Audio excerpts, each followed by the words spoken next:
name is Kelly, and I work for the Muncie Public Library. Today we're going to be reading the first chapter of Now Entering Addamsville by Francesca Zappia.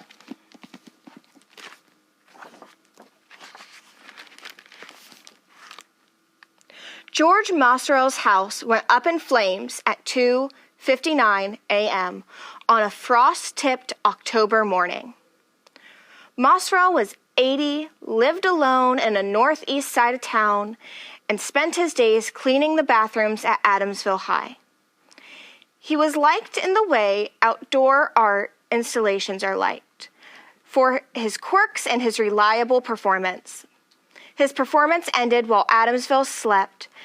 In an hour or two, news crews would arrive, subordinates would wake from their morning routines, and stories would begin to form.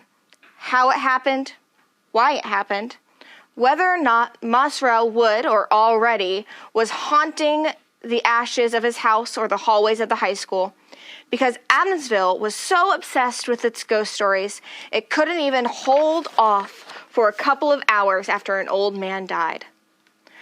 I was the first one to know something had happened, because at 2:55 that morning, all the ghosts in town looked to the northeast, towards Mosrell's house.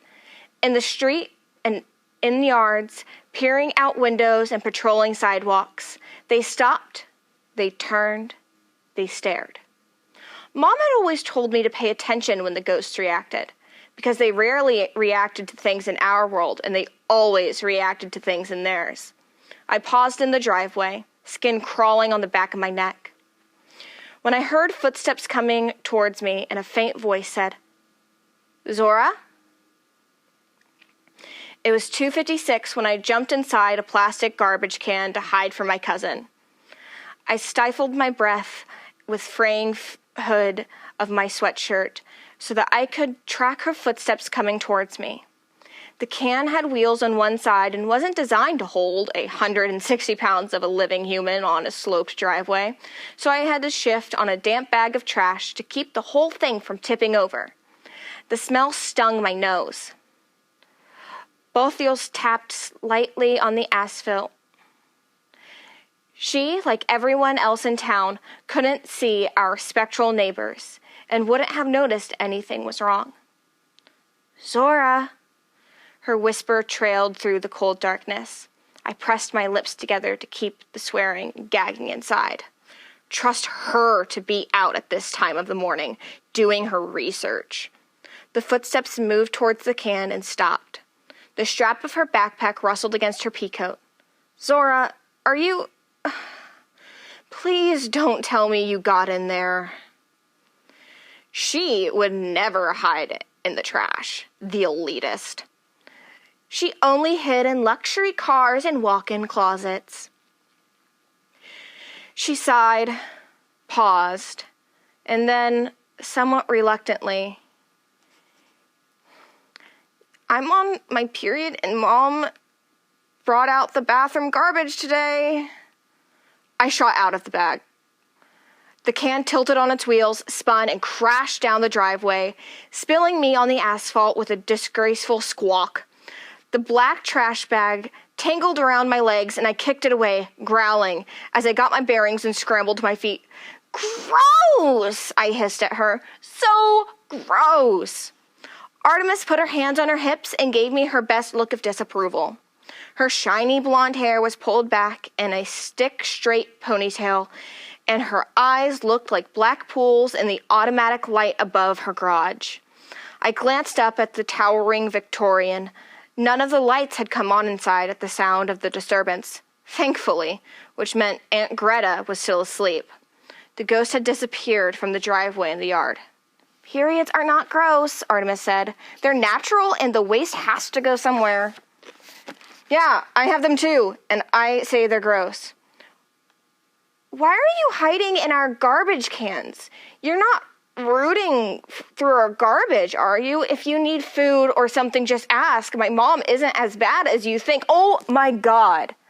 How poor do you think I am?" I pulled the messenger bag back into place on my shoulder, swiped the trash water off the flap, and began backing down the driveway.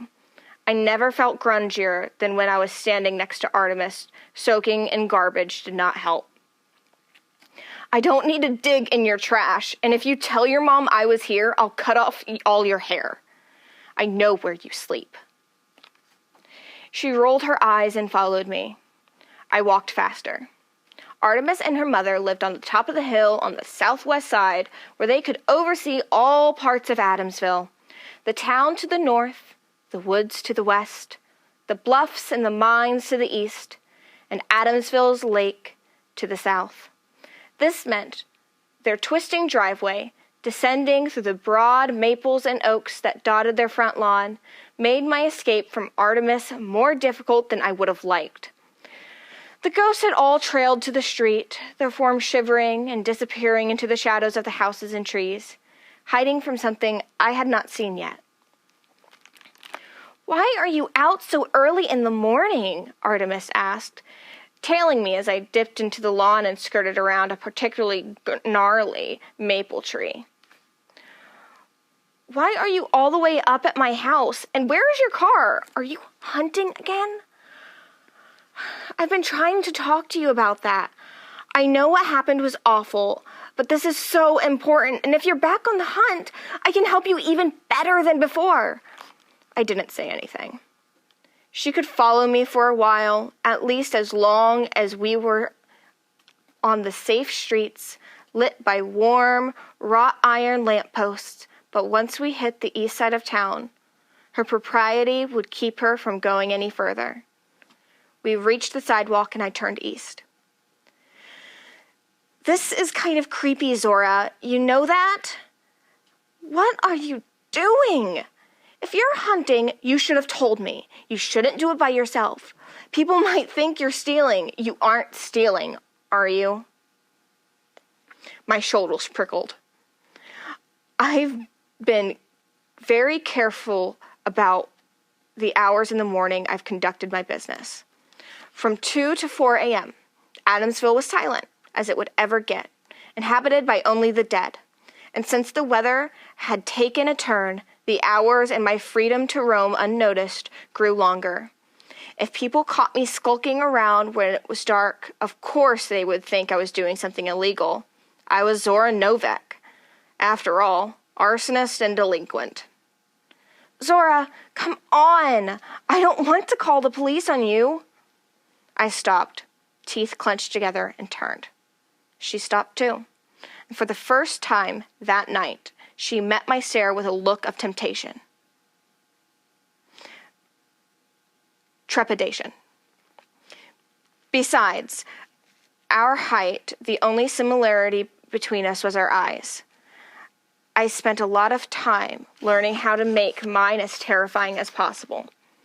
Even when I tried to soften my expression, it didn't always work.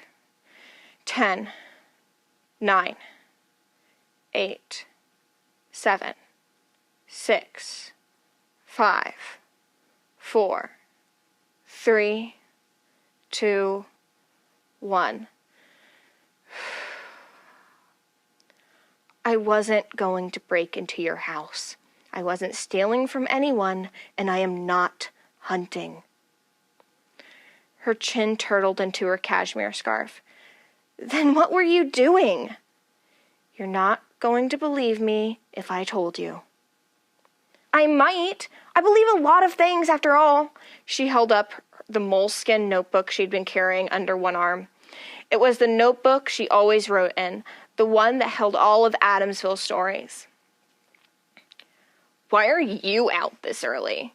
I asked. "Are you hunting alone?" "Kind of. Not hunting exactly, just researching. I wanted to check a few locations before the Dead Man Walking crew gets here tomorrow." She checked her phone. "Well, today, I guess. I don't know where they're filming, and I wanted to make sure the hot spots were safe for them. It's not going to do anyone any good if they run into a fire starter while they're here. Now, will you please tell me what you were doing?" I thought of not telling her.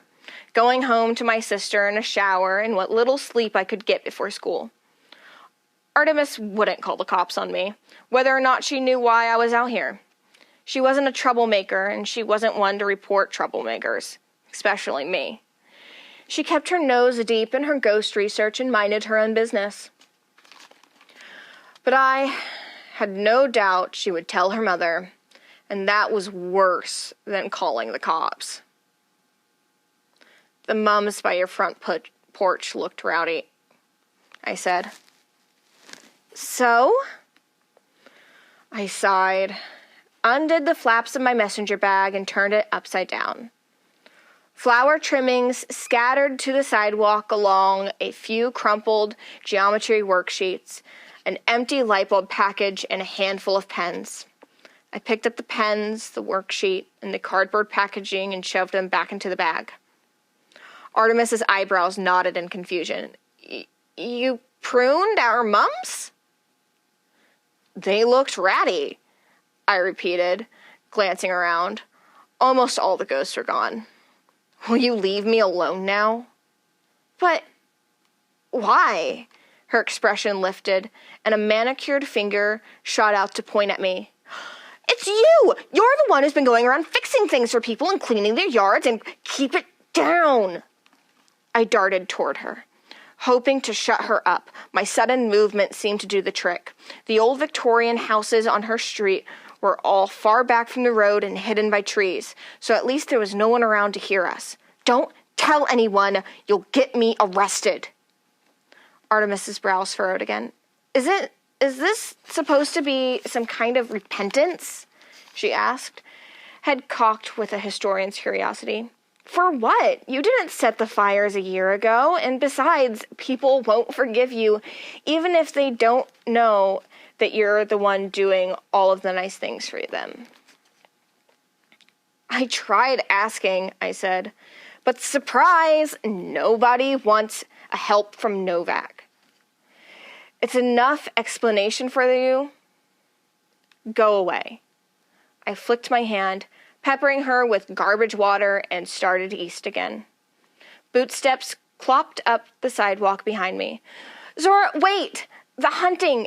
Addamsville needs more help than just pruned mums. I spun, the old anger bubbling in my throat. She didn't understand how this worked between her family and mine. She didn't understand what hunting fire starters took from you, and she didn't understand me. The northeast sky stopped me. A pillar of smoke curled into the air, visible only because of the floodlights of the distant junkyard polluting the dark behind it. Artemis stopped, too, her hand inches from my arm. What is that? She asked. There was only one thing it could be. I had never set a fire that gave off that much smoke.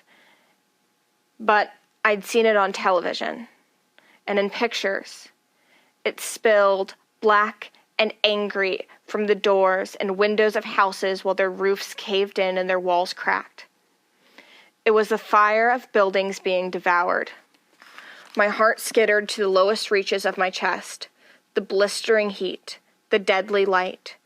The stumps on my ring and pinky fingers of my right hand ached under their prosthetics. The wail of the fire truck started on the opposite side of town. I took off, away from Artemis, away from the wide-open spaces where I might be seen. Had I been thinking straight at the time, I would have turned to Artemis and calmly confirmed her as my alibi. I might not have immediately run away from her.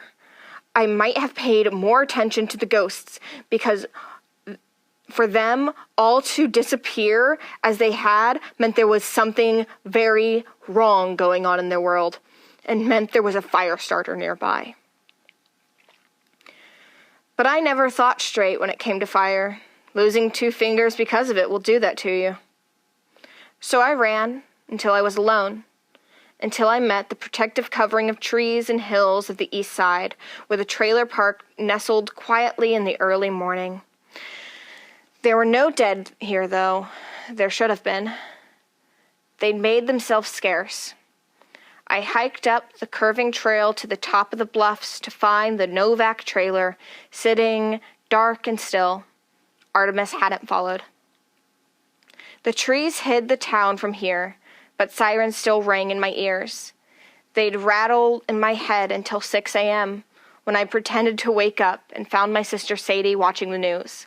Milk from her cereal spoon dripped unnoticed onto her thick Afghan.